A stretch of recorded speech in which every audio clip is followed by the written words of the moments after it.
ఈ వనరులకు బానిస అయ్యాడు. వనరులకు బానిస అయ్యాడు కాబట్టే వనరులలో భాగమైనటువంటి తన భార్య పైన అధికారం, భర్త పైన అధికారం చేసే ప్రయత్నం. ఎప్పుడూ ఆయన ఈ మాట చెప్పలేదు, సాటి మనిషి పైన నీకు నేను అధికారం ఇస్తున్నాను. కానీ సాటి మనిషి పైన అధికారం తీసుకో అని ఈ లోక మర్యాద. The ways of the world రేపు చూస్తాం. What are the ways of the world రేపు చూద్దాం.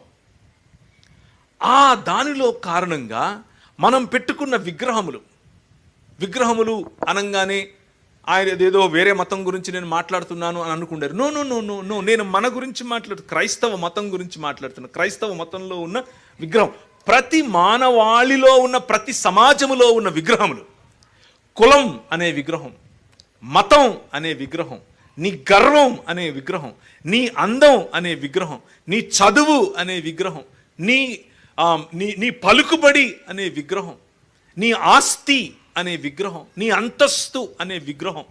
ఈ విగ్రహాలను చూసి నువ్వు హెచ్చుకుపోతున్నావు చూసావా? దాని కారణంగా నీవు వాటిని చేసుకున్నది నువ్వే, వాటి యందు విశ్వాసం ఉంచేది నువ్వే. కాబట్టి నువ్వు పతనావస్థలో ఉన్నావు. You are dying on a regular basis, on a daily basis, and ultimately you shall die. చచ్చిపోతావు. You will cease to live. ఇక నీలో జీవము ఉండకుండా పోతుంది. That is the narrative that Bible is, that's the grid that Bible is giving you. విగ్రహారాధన అన్నదే మూల పాపం.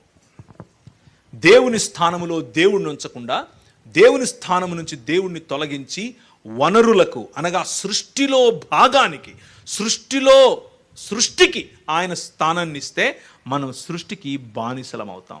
అందుకనే డబ్బు కోసం రీసెంట్గా పేపర్లో 3 రోజుల క్రితము 4 రోజుల క్రితము ఆస్తి తీసుకోవటం కోసం సొంత నాయనను రాత్రి దిండు పెట్టి ఊపిరాడకుండా చంపేసిన కొడుకు, తన ప్రియుడితో పెళ్లి చేసుకోవటం కోసం తన సొంత భర్తకే చితి పేర్చిన భార్య. ఫేస్బుక్లో ఈరోజు చూశాను. మన దాని నమస్తే తెలంగాణ పేపర్లో cutting. This is our situation. మానవుడు ఎందుకు పశుప్రాయుడయ్యాడు, ఎందుకు జంతువును పోలి బ్రతుకుతున్నాడు అనంటే, జంతువుల పైన రాజ్యం చేయాల్సినటువంటి మానవుడు జంతువులను దేవుళ్ళుగా చేసుకున్నాడు. కోతిని పూజిస్తే కోతి మాదిరి అవుతావు అని ఆ మాటకు అర్థం. వాటిని చేసుకుని వారును, వాటి యందు విశ్వాసం ఉంచి వారును వాటి వంటి వారే అవుతారు. మనిషి బందర్ కా ఔలాద్ ఎందుకు అవుతాడంటే, బందర్ కో భగవాన్ మనతా హై. అది ప్రాబ్లం. గుర్రాన్ని చేసుకుంటే గుర్రంలాగా తయారవుతాం. ఏనుగు నువ్వు దేవుడు అంటే ఏనుగులాగే తయారవుతావు. అది వద్దు అని ప్రభు చెప్పాడు. నేను I am the king, I am the father, I am the shepherd, I am your husband, I love you so much that I am your lover, I am the king అని చెప్పుకుంటున్నటువంటి ఈ దేవుడిని కాదు we have our own ways, మాకు మా మార్గాలు ఉన్నాయి, నువ్వు light తీసుకో అని చెప్పి ఆయన్ను పక్కన పెట్టడం కారణం చేత మానవుడికి మధ్య ఉన్న సంబంధాలలో కూడా ఇబ్బందులు తెచ్చుకున్నాడు. అలా ఇబ్బందులు తెచ్చుకోవటం కారణం చేత కుటుంబ వ్యవస్థ నిర్వీర్యం, ప్రేమ వ్యవస్థ నిర్వీర్యం, సామాజిక వ్యవస్థ నిర్వీర్యం, దేశం రాజ్యం అనే వ్యవస్థ నిర్వీర్యం. కన్ఫ్యూజన్లో మానవుడు. ఒక 3 వారాల క్రితం సుప్రీంకోర్టు ఒక మాట చెప్పింది. ఏం చెప్పింది అని అంటే, భారతదేశంలో అమ్మాయి పెళ్లి చేసుకోకూడదు అని చెప్పింది, అబ్బాయి పెళ్లి చేసుకోకూడదు అని చెప్పింది. అది చెప్పాల్సిన మాట మనకు తెలియదు, కానీ మన కర్మజోడు చెప్పింది. ఎందుకు ఇలా చెప్పింది అని ఆలోచిస్తే 2 సంవత్సరాలు వెనక్కి వెళ్ళామనుకోండి, అదే సుప్రీంకోర్టు అదే ఢిల్లీలోనే ఉంది. ఈ రోజుకు రాజ్యాంగానికి నిర్వచనం చెప్తుంది. రైట్? కాన్స్టిట్యూషనల్ బెంచెస్ అక్కడ ఉంటాయి. నేను కూడా సుప్రీంకోర్టులో కొట్లాడుతున్నాను, మీకు తెలుసో తెలుసు, తర్వాత చెప్తాను. ఏమని చెప్పింది అంటే అమ్మాయి పెళ్లి చేసుకోవచ్చు అని చెప్పి. పెళ్లి కూడా చేసుకోకర్లేదు, 6 నెలలు కలిసి ఉంటే చాలు వాళ్ళు భార్య అనింది. ఎవరు భార్య ఎవరు భర్త చెప్పలా. అబ్బాయి చేసుకోవచ్చు అని చెప్పింది. కన్ఫ్యూజన్. మ్యాన్ మేడ్ సిస్టమ్స్, మనిషి తయారు చేసుకున్నటువంటి, మనిషి తన సొంత క్రియేషన్గా తెచ్చుకున్నటువంటి, నెత్తిన పెట్టుకున్నటువంటి ఈ ఇబ్బందులు మనిషిని మనిషిగా కాకుండా డీహ్యూమనైజ్ చేస్తున్నాయి. మూడవ మాట, మొదటి మాట మ్యాండేట్, రెండవ మాట డెలిగేట్, మూడవ మాట dehumanizing. Because we rejected God, man is dehumanized. వనరులను తనపైన రాజుగా, వనరులను తనపైన అధిపతిగా, వనరులను తనపైన భర్తగా, వనరులను తనపైన ప్రియుడిగా, వనరులను తనపైన రాజుగా చేసుకున్న కారణం చేత మనిషిగా ఉండకుండా తగ్గిపోతున్నాడు. వాటిని చేయువారును, వాటి యందు విశ్వాసం ఉంచువారును వాటి వంటి వారే. జంతువులు చేసుకుంటే జంతువు వంటి వారు, రాళ్ళని చేసుకుంటే రాళ్ళ వంటి వారు, చెట్లను చేసుకుంటే చెట్ల వంటి వారు, కానీ మనుషులు కారు. అర్థమవుతుంది the point? The point is, the moment you reject God and you replace God with something else, you become like that. మనిషి ఆ విధంగా మారిపోతున్నాడు. అలాంటి డీహ్యూమనైజ్ అయ్యేటటువంటి స్థితుల్లో నేను ఎలా మళ్ళీ మానవుడిగా బ్రతకాలి? How can I live again in good wise అన్నటువంటి ప్రశ్న. ఆ ప్రశ్నకు సమాధానం ఇప్పుడు రేపు ఉదయం దీని డీటెయిల్స్ చూసే అవకాశం ఉంటుందో ఉండదో, టైం ఉంది కాబట్టి లెట్ us కంటిన్యూ. ఆ రోజుల్లో నిమ్రోదు అనేటటువంటి ఒక రాజు అందరిపైన రాజ్యం చేయటానికి కత్తిపట్టాడు. Violence became the means to rule over people. ప్రజలపైన రాజ్యం చేయటానికి కత్తి ఒక ఆయుధమైంది. దేవుడిచ్చిన ఆయుధం ఏమిటి రాజ్యం చేయటానికి? సాగు చేయి, సంరక్షించు. సాగు చేయి, సంరక్షించు. మనిషి ఏర్పరచుకున్న ఆయుధం ఏమిటి? చంపు, పెత్తనం చేయి, గుంజుకో, కొట్టి తెచ్చుకో. Man made systems. నిమ్రోదు మొదలుకొని మెల్లిమెల్లిగా రాజ్యముల తర్వాత రాజ్యములు, రాజ్యముల తర్వాత రాజ్యములు, శక్తి తర్వాత శక్తి, సమూహముల తర్వాత సమూహములు అలా అలా అలా తయారవటం మొదలుపెట్టాయి. దేవుడు చూశాడు. ఐ రియలీ రిగ్రెట్ అన్నాడు. మనుషులు ఇలా తయారవుతున్నారు, నిజంగా నేను పశ్చాత్తాపడుతున్నాను ఇలా తయారు చేసినందుకు అని అన్నాడు. But he's got a plan. ఆయన ఒక ప్లాన్ ఉంది. He's got a plan to renew this world.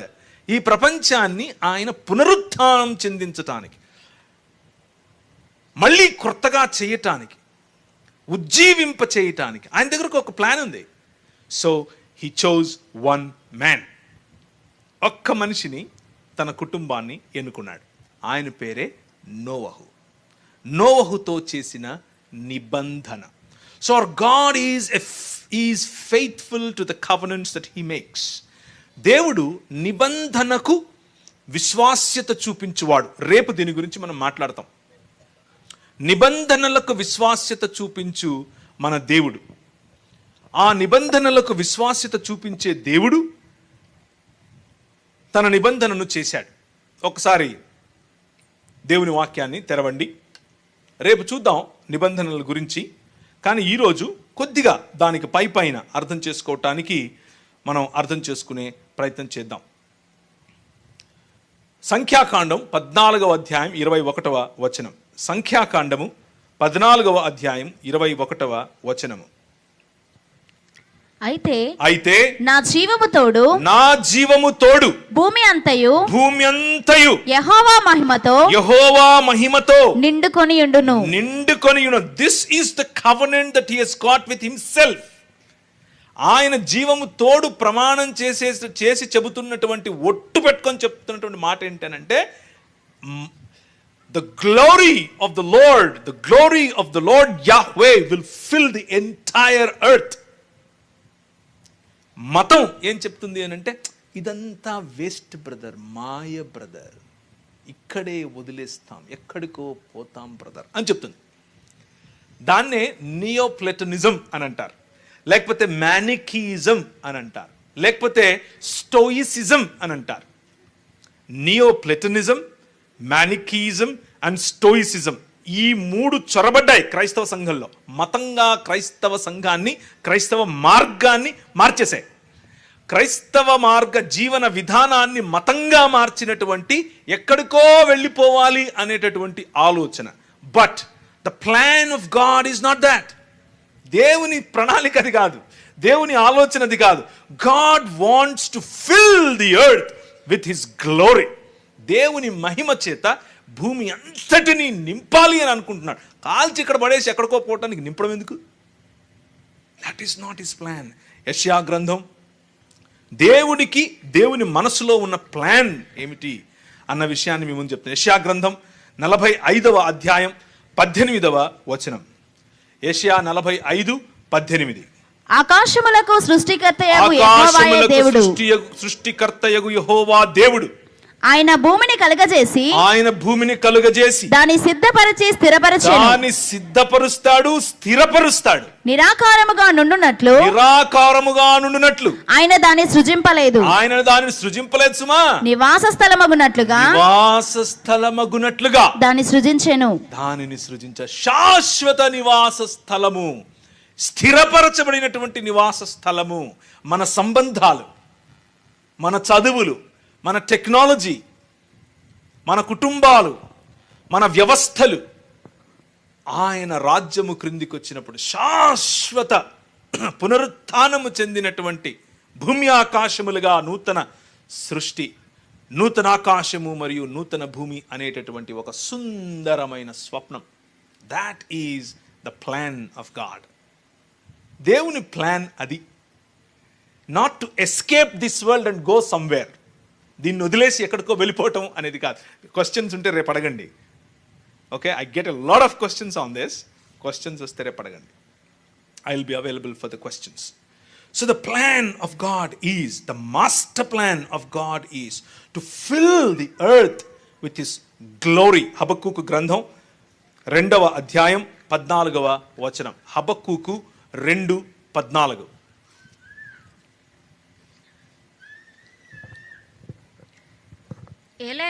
ఏలయనగా సముద్రము జలములతో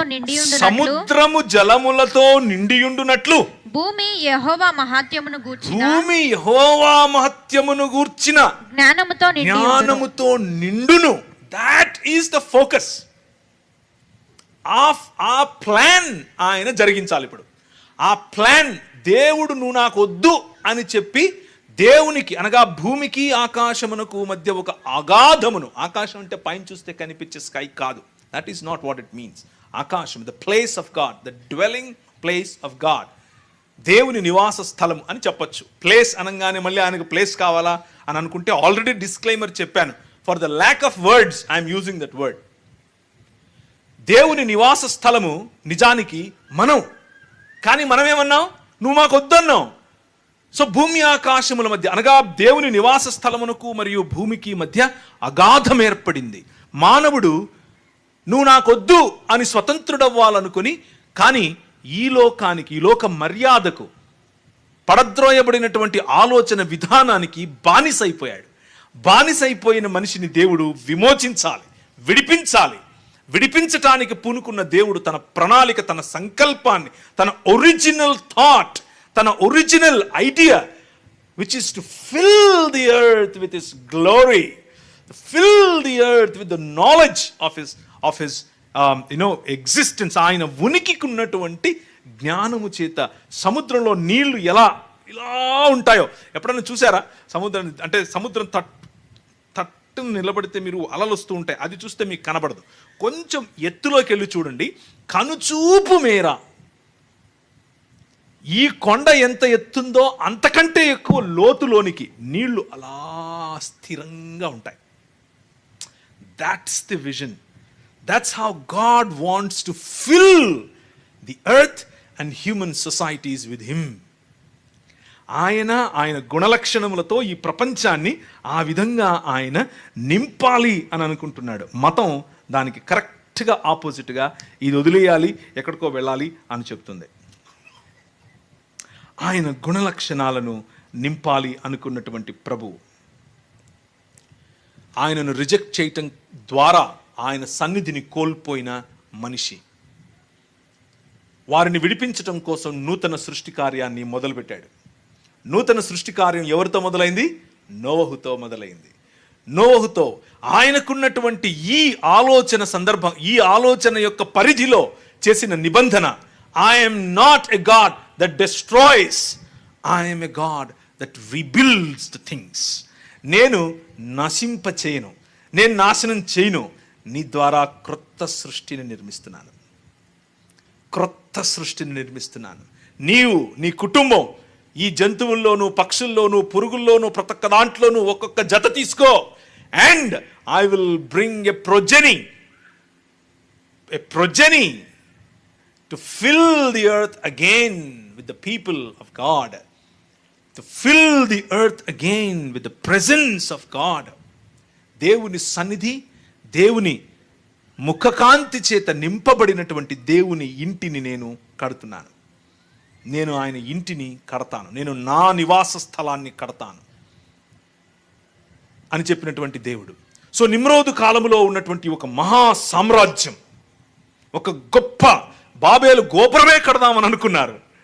దేవుడు అన్నాడు, అరే పిచ్చోళ్ళారా, ఒకసారి చూస్తారా 2వ అధ్యాయం కీర్తనల గ్రంథం. అన్యజనులు ఏల అల్లరి చేయుచున్నారు, రండి వారి కట్లు విప్పుదము అని భూరాజులు తమలో తాము ఏం చేసుకుంటున్నారు? అన్యజనులు ఏల అల్లరి చేయుచున్నారు, జనములు ఏల వ్యర్థమైన దానిని తలంచుచున్నవి. మనము వారి కట్లు తెంపుదము రండి, వారి పాశములు మన యుద్ధము పారవేయుదము రండి అని చెప్పుకొనుచు భూరాజులు యెహోవాకును ఆయన అభిషిక్తునికి విరోధముగా నిలబడుచున్నారు. భూరాజులు వాళ్ళ సొంత స్కీమ్స్ అండ్ ప్యాటర్న్స్ అండ్ వేస్, వాళ్ళ సొంత ఆలోచనలు, వాళ్ళ సొంత మార్గాలు, వాళ్ళకున్నటువంటి స్కీమ్స్లో నేనేదో మనిషిని ఉద్ధరించేస్తాను, నేను మనిషికి ఉన్నటువంటి కట్లు విప్పేస్తానని అనుకుంటున్నారు. బట్ ఏం చేస్తున్నాడు? ఆకాశమందు ఆసీనుడగు వాడు నవ్వుచున్నాడు, ప్రభువు వారిని చూచి అపహసించుచున్నాడు. God laughs at them, he laughs at them. What are you doing? నీకు అర్థమవుతుందా? You're already dead, you're already away from me. నువ్వు నా నుంచి దూరం అయ్యావు, నువ్వు పతనావస్థలో ఉన్నావు, నువ్వు చచ్చినోళ్ళలాగా ఉన్నావు. నీకు అర్థం కావట్లేదు. You think you can redeem your self, you think you can untie. వాళ్ళ కట్లు విప్పుదామని నువ్వు అనుకుంటే అయిపోతుందా? నీ ఆలోచన పద్ధతి, నీ పరిపాలించే పద్ధతి నా పద్ధతి కాదు. You always suppress people. నువ్వు ప్రజలను ఒప్రెస్ చేస్తావు, ప్రజలను సప్రెస్ చేస్తావు. నేను అలాంటి వాడిని కాదు, నేను ఉద్ధరించువాడిని, నేను విడిపించువాడిని, నేను వారిని పైకి తీసుకొచ్చేవాడిని. నో, ఆ రాజ్యము గొప్పదై మహా ఏదో చేయబోతే ఆయన అన్నాడు, భాషలు మార్చేసేయని అన్నాడు. ఎక్కడోళ్ళక్కడికి అక్కడి నుంచి కెమెరా తిప్పితే ఒక మహా సామ్రాజ్యం ఇంకొకటి మొదలైంది. ఆ మహా సామ్రాజ్యం పేరే మెసపెటోమియా నాగరికత, ద సివిలైజేషన్ ఆఫ్ మెసపెటోమియా, కల్దీయుల ప్రాంతం. మెసపెటోమియన్ సివిలైజేషన్ వరల్డ్స్ సెకండ్ బిగ్గెస్ట్. మొదటి సివిలైజేషన్ గురించి మనకు ఇంకా తెలియదు, బైబిల్ చెప్పింది. ప్రపంచం చెప్పే మొదటి సివిలైజేషన్ మెసపెటోమియన్ సివిలైజేషన్. ఆ మెసపెటోమియన్ సివిలైజేషన్ ఫలించింది, అభివృద్ధి చెందింది, విస్తరించింది, భూమిని నిండించింది, దానిపైన రాజ్యం చేస్తోంది. కానీ ఇన్ ఇట్స్ ఓన్ వేస్ దానికి ఉన్నటువంటి తన సొంత మార్గములతో చేస్తోంది. అలా చేస్తున్నటువంటి రాజ్యంలో నుంచి ఒక్క మనిషిని మళ్ళా పట్టుకున్నాడు. ఆయన పేరేమిటి? అబ్రహాము. అన్న అంతా చెప్తున్నావు, మరి ఇంకా 60 రాలేదేంటి అని అంటావు? టైం ఉందని 60 దగ్గరికి వచ్చేస్తాను త్వరగా. అబ్రహామును ఎన్నుకున్నాడు. తీయండి ఒకసారి 2వ నిబంధన. మొదటి నిబంధన, I'm a God not of destruction but a God that builds this world. నేను ఈ జనములను లేకపోతే ప్రపంచములను నాశనం చేసే దేవుణ్ణి కాదు, నేను నిర్మించే దేవుణ్ణి, నిర్మాణాత్మకమైనటువంటి తండ్రిని. నేను తండ్రిని అని చెప్పినటువంటి నిబంధన మొదటి నిబంధన. 2వ నిబంధన అబ్రహాముతో చేసినటువంటి నిబంధన. 12వ అధ్యాయము ఆదికాండం 12వ అధ్యాయం. మొదటి వచనం నుంచి చదవాలి. యెహోవా నీవు లేచి నీ దేశము నుండి నీ దేశము నుండి నీ బంధువుల యొద్ద నుండి నీ తండ్రి ఇంటి నుండి బయలుదేరి నేను నీకు చూపించు దేశమునకు వెళ్ళుము. The focus of God is never ends with an individual. ఒక వ్యక్తితో మొదలై ఒక వ్యక్తితో అంతమైపోయేది కాదు దేవుని ఆలోచన. It is always about kingdoms. It is always about జన సమూహములు, ప్రపంచములు, దేశములు, రాజ్యములు. నేను నీకు చూపించవు దేశానికి నువ్వు వెళ్ళు. నిన్ను గొప్ప జనముగా అనగా గొప్ప దేశముగా, గొప్ప రాజ్యముగా అని కూడా తీసుకోవచ్చు. ఎత్నేస్ చేసి నిన్ను ఆశీర్వదించి నీ నామమును గొప్ప చేస్తాను. నీవు ఆశీర్వాదముగా ఉంటావు. నిన్ను విశ్వసించు వారిని ఆశీర్వదిస్తాను. నిన్ను దూషించే వారిని శపిస్తాను. భూమి యొక్క సమస్త వంశములు నీ యందు ఆశీర్వదింపబడతాయని అబ్రహాముతో అన్నాడు. The election of God is always, ప్రతిసారి దేవుని ఎంపిక, ఒక మనిషిని ఎన్నుకున్నాడు దేవుడు అనంటే ఆ ఎంపిక ప్రపంచాన్ని ఆశీర్వదించటం కోసమే, కానీ వాడిని ఇక్కడ చచ్చిపోతే ఇంకెక్కడికో తీసుకొని పోవడం కోసం కాదు. Nowhere in the Bible you see that. But unfortunately మనం మతం కట్టుకున్నటువంటి థియాలజీస్ ఏం చెప్తాయంటే God elected you for heaven and somebody else to hell అని చెప్తాయి. అన్ఫార్చునేట్. బైబిల్ అర్థం కాక, wherever God elects people, he elects to bless nations. ప్రపంచములను ఆశీర్వదించడం కోసం ఆయన మనుషులను ఎన్నుకుంటాడు. నోవహును ఎన్నుకున్నాడు, అదే ఒడంబడిక నిబంధన చేశాడు. అబ్రహామును ఎన్నుకున్నాడు, అదే ఒడంబడిక నిబంధనను చేశాడు. ఏంటా నిబంధన? నీ ద్వారా నీ యందు ఆశీర్వదింపబడతాయి. భూమి యొక్క సమస్త వంశములు నీ యందు ఆశీర్వదింపబడును అని అబ్రహాముతో అనగా అబ్రహాము ఆ మాటను విశ్వసించాడు, నీతిమంతుడుగా తీర్చబడ్డాడు. That simply means to correct yourselves from the fallen situation, all you need to do is turn to God and believe what he says. దేవుని యొక్క ఈ ప్లాన్, దేవుని యొక్క ఈ ప్రణాళికను అర్థం చేసుకొని ఆయన వైపుకు తిరిగితే that's all you can do. Tonight, ఈరోజు రాత్రి కూర్చున్న మీలో కేవలం మత ప్రాతిపదికన మాత్రమే ఎదుగుతున్న ఒకవేళ ఉంటే, ఇంకా ఈ గొప్ప దేవుడు, ప్రపంచాన్ని ఆశీర్వదించాలనుకుంటున్నటువంటి దేవుడు, ప్రపంచాన్ని తన కుటుంబముగా మార్చుకోవాలి అనుకుంటున్నటువంటి దేవుడు మీకు పిలుపునిస్తున్నాడు. If you want to be part of that, ఈ గొప్ప ఉద్యమంలో గనక నువ్వు భాగం అవ్వాలి అని అనుకుంటే నిన్ను ఆయన ఎన్నుకోవటానికి సిద్ధం. నీ ద్వారా ప్రపంచాన్ని ఆశీర్వదించడానికి ఆయన సిద్ధం. నీ ద్వారా ప్రతి వంశాన్ని ఆశీర్వదించడానికి ఆయన సిద్ధం. ఆయన ఒడంబడిక, ఆయన చేసిన నిబంధన, నీ ద్వారా ప్రపంచాన్ని ఆశీర్వదిస్తాను. It is not destruction, but it is blessing. ఆశీర్వాదం. That's the exact opposite is what religion is. దానికి కరెక్ట్గా ఆపోజిట్గా చెప్పటమే మతం. రేపు చూద్దాం దాని గురించి. ఆ తరువాత అబ్రహాముకు చెప్పాడు. ఏమని చెప్పాడు?